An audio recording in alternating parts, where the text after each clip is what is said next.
Start with the great name of Allah, who is the most merciful and most beneficent, who is the King of kings and Master of masters.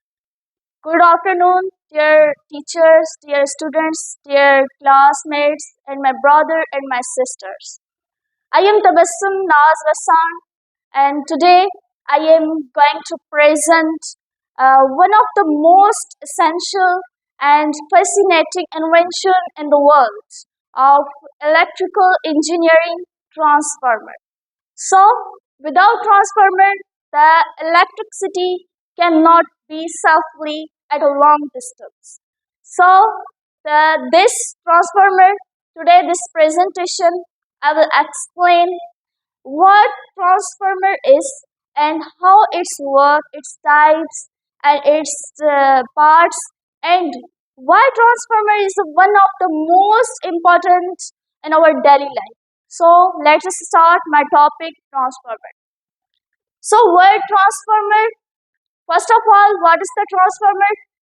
A transformer is an electrical device that increase or decrease the AC voltage, which means the transformer is the electrical device that which means increase or decrease the AC voltage या EMF, that's called transformer.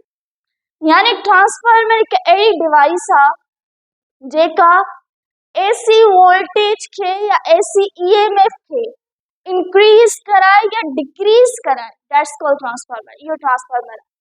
सो त जेका असां input ॾियूंसि, input यानी कि AC voltage उनखे ॾियूं था, इहा इनपुट आहे. जॾहिं उनखे ॾींदासीं उहा असां वोल्टेज वी वांट्स जेको असां चाहियूं था त इहो असांखे छा मिले, या इंक्रीज थी मिले या डिक्रीज थी मिले, दैट्स कॉल्ड ट्रांसफार्मर. इहो ट्रांसफार्मर.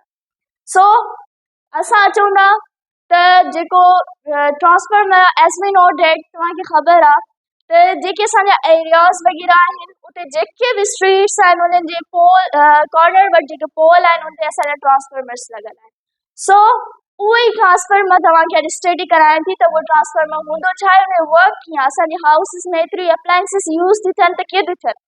सो अचो स्टार्ट था कयूं ट्रांसफार्मर. सभ खां पहिरियां त हिकिड़ी शइ यादि रखी छॾियो, ऑलवेज बी रिमेंबर डैट, कि जेका बि डिवाइस ईंदी आहे फिजिक्स में उन जे पोयां कोई न कोई प्रिंसिपल लाज़मी हूंदो आहे या कोई न कोई लॉ हूंदो आहे. सो जीअं असां फॉर एग्जांपल जनरेटर पढ़ंदा आहियूं, जेके इलेक्ट्रिसिटी खे प्रोड्यूस कंदा आहिनि असांजे हाउसिस में, पोइ उहे छा कंदो आहे, उहो बि हिकिड़े लॉ ते डिपेंड कंदो आहे. उहो कहिड़ो लॉ हूंदो आहे? Faraday's law. Same thing transformer जे लॉ ते बेस कंदो आहे, that's called electromagnetic mutual induction. उनखे असां म्यूचुअल इंडक्शन चवंदा आहियूं. हाणे सवाल इहो पैदा थो थिए त म्यूचुअल इंडक्शन छा आहे. म्यूचुअल इंडक्शन असां उनखे चवंदा आहियूं जंहिंमें असांजूं टू कॉइल्स हूंदियूं आहिनि. घणियूं कॉइल्स? टू कॉइल्स हूंदियूं आहिनि. ऐं उहे ॿई कॉइल्स, उन्हनि मां one is the primary coil and other is the secondary coil. अच्छा, उहो अॼु डिस्कस कयूं था त तव्हांजी प्राइमरी कॉइल कीअं, सेकेंडरी कॉइल कीअं. उन खां पहिरियां चवंदा त जेका ट्रांसफार्मर आहे उहो ठहियलु कीअं आहे, उनजी कंस्ट्रक्शन छा आहे. So first of all the iron corps ठहियलु हूंदो आहे ट्रांसफार्मर. आयरन कोर छो? Made of soft iron and provide the easy path of magnetic flux. यानी हे तव्हांखे जेको हिकिड़ो फ्रेम लाइक या हिकिड़ो तव्हांखे स्क्वायर लाइक नज़र अचे थो त इहो असांजो छा जो ठहियलु आहे? सॉफ्ट आयरन जो. सवाल इहो पैदा थो थिए त why is soft iron is made. छो इहो सॉफ्ट आयरन जो ई माना छो हिते यूज़ कयूं? बिकॉज सॉफ्ट आयरन जेको आहे, एज वी नो डेट, तव्हांखे ख़बर आहे त जॾहिं कंहिं कॉइल मां करंट पास थींदो आहे त उनजे चौधारी मैग्नेटिक फील्ड पैदा थींदी आहे.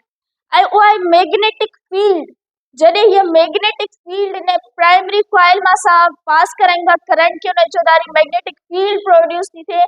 ऐं उहा ई मैग्नेटिक फील्ड जॾहिं हिन मां गुज़रंदी त हितां सेकेंडरी कॉइल में वञण जे लाइ उनखे हिकिड़ो पाथ खपंदो ऐं उहो इज़ी पाथ खपंदो.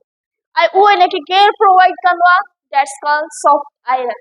तंहिंजे करे असां लिखूं था primary provide the easy path for magnetic flux. इनखे इज़ी पाथ प्रोवाइड कंदो आहे त जीअं मैग्नेटिक फील्ड जेका आहे उहा इज़ीली पास थी सघे.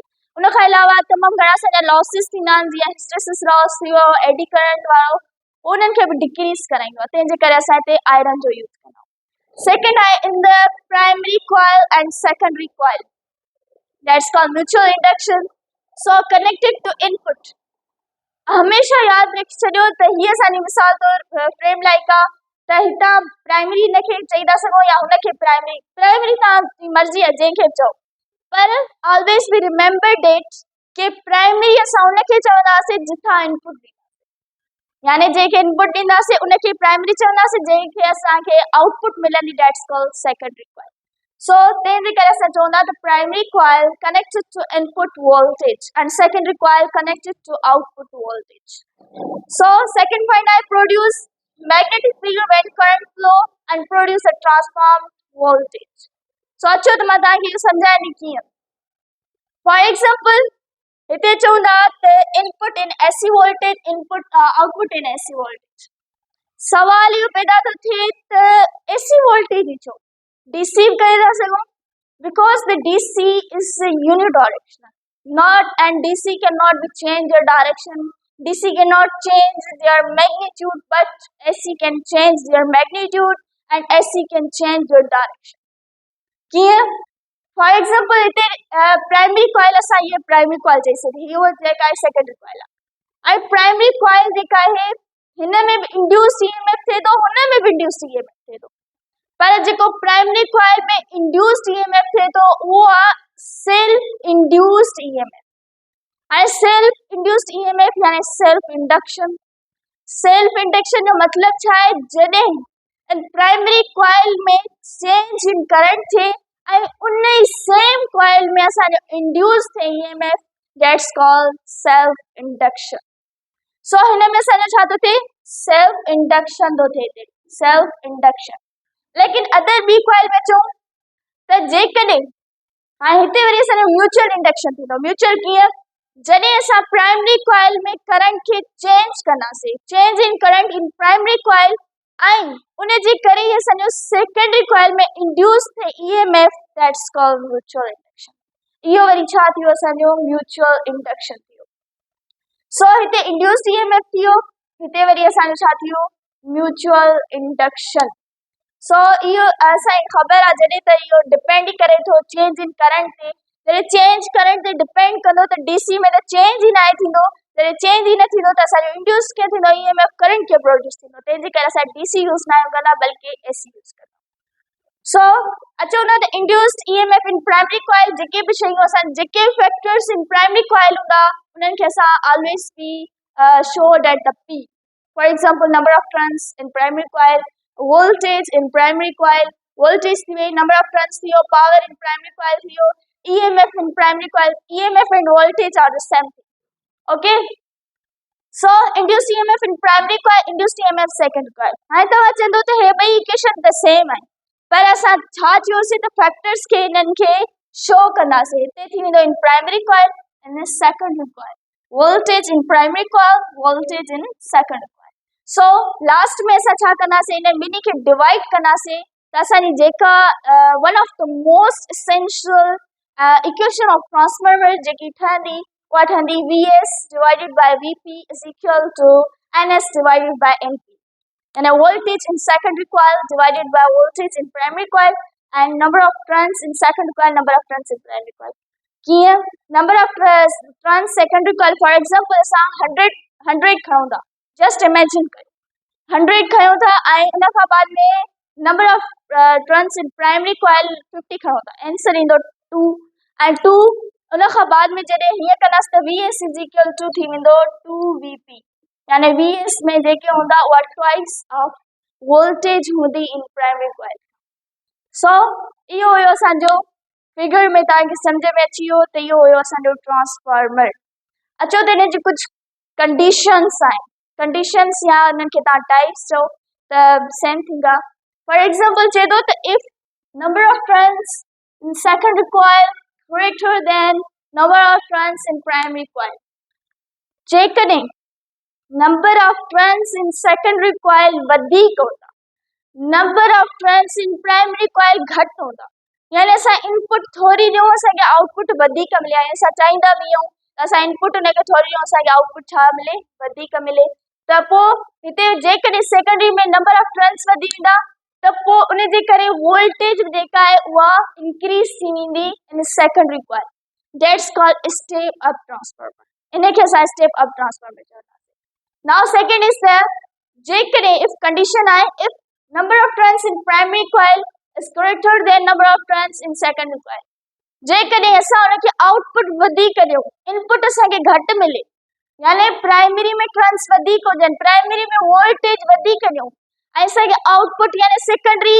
वोल्टेज घटि मिले that's called step down transformers अचो त मां तव्हांखे कुझु एग्जांपल्स ॾियां स्टेप अप ऐं स्टेप डाउन इहे ॿई असांजा ट्रांसफार्मर्स यूज़ थींदा आहिनि फॉर एग्जांपल जीअं स्टेप अप ट्रांसफार्मर जी ॻाल्हि कयूं त जेके असांजा पावर स्टेशन्स आहिनि जिथे इलेक्ट्रिसिटी ठहंदी आहे उतां खां असांजे हाउसिस ताईं तमामु वॾो डिस्टेंस आहे तक़रीबन 100 किलोमीटर्स एतिरो वॾो डिस्टेंस आहे पोइ उते जेको वोल्टेज उहो घटि प्रोड्यूस थींदो आहे पोइ उते छा लॻल हूंदा आहिनि स्टेप अप ट्रांसफार्मर्स लॻल हूंदा आहिनि उहे वरी हिनखे छा कंदा आहिनि वोल्टेज खे थाउज़ेंड्स में कन्वर्ट करे छॾींदा आहिनि पोइ उहे थाउज़ेंड्स जॾहिं ट्रेवल करे ईंदा त उते वरी स्टेप डाउन ट्रांसफार्मर लॻल हूंदा आहिनि वरी उहे हिनखे तक़रीबन 11,000 वोल्टेज में कन्वर्ट करे छॾींदा उन खां बाद में असांजे हाउसिस में जॾहिं उहो वोल्टेज उन खां अचण खां पहिरियां मां तव्हांखे ॿुधायो जेके पोल्स हूंदा आहिनि उते असांजा ट्रांसफार्मर लॻल हूंदा आहिनि उहो असांजो ट्रांसफार्मर छा आहे स्टेप डाउन ट्रांसफार्मर आहे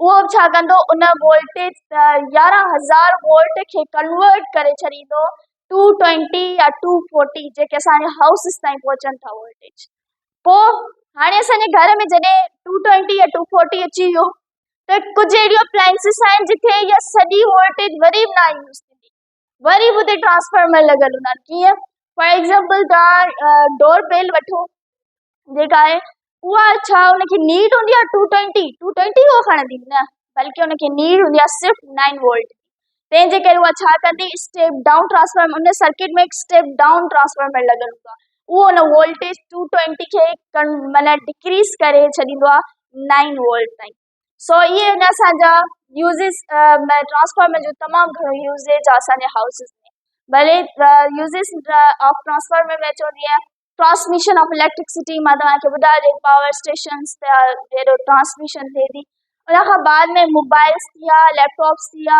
चार्जर्स थिया हिन सभिनी में ट्रांसफार्मर लॻल हूंदा आहिनि उन खां बाद में TVs refrigerator AC doorbell adopters इहे जेके बि आहिनि this is the transformer in this conclusion the transformer is the one of the most essential in the world of electrical engineering and the more efficient and makes technology, new technologies possible.